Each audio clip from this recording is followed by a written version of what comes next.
outreach to millions of people around the world, but what we don't find is them talking about terrorism and how to deal with it, how we might engage in this encounter with Islam. Because after all, we live in an age of globalization, which means that the church encounters globalization every day. And part of that should involve the church coming up with solutions to the problems of global terrorism, and we have not done that. I don't think we preach it. I don't think we study it.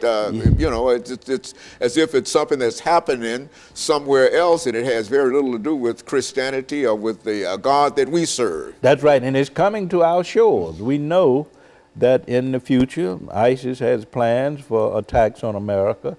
So if that happens, then I can't see the church continuing to be oblivious to what's happening and silent about what happened. Well, what happened recently I think it was in Texas, where with these gang fights. No, the terrorists who were killed when they, I think that was in some part of Texas, quite recently here. Oh, you in Garland, I think it was Garland, Texas. That's right. Yeah, Garland, Texas. That's you right. see, and it seems to me that you mentioned it coming close to us. Well, it's already here. Yeah, that's in a real sense, and so churches have to speak up one way or the other. The churches have to. I think churches are at this point are trapped in a stress on personal enrichment themes, prosperity gospel.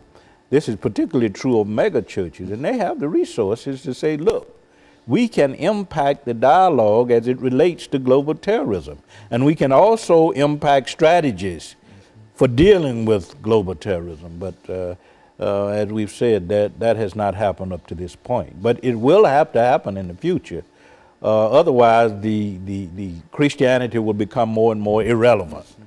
Because if it can't deal with contemporary global issues like terrorism, then it's irrelevant. And it would be the most forceful religion that's out there that would be expected to deal with some of these issues, and yet and still we're not doing that much in terms of we're not giving even much lip service to what we ought to do and what we could do. Exactly, and you have Christians meeting with Muslims and Hindus and other groups in ministerial alliances around the country.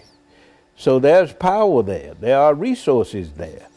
But it's just a matter of taking the step. It's willpower, the willingness to be able to do it and to step beyond that personal kind of thing that might happen if you were to do certain things and etc. I think it's an issue of intimidation. Yeah, and you brought up the excellent point when you said the personnel is there, the resources are there, but a lack of will to really address the issues. And it may have a lot to do with the fact that the Christian church has been largely intimidated.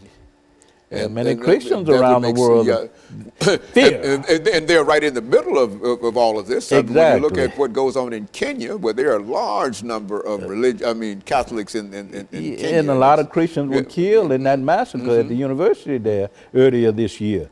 So how the Christian church can remain silent and non-committal in the face of the rise of global terrorism, I don't know. More needs to be written about that, more needs to be said about that, and I'm thinking you will see more in the future.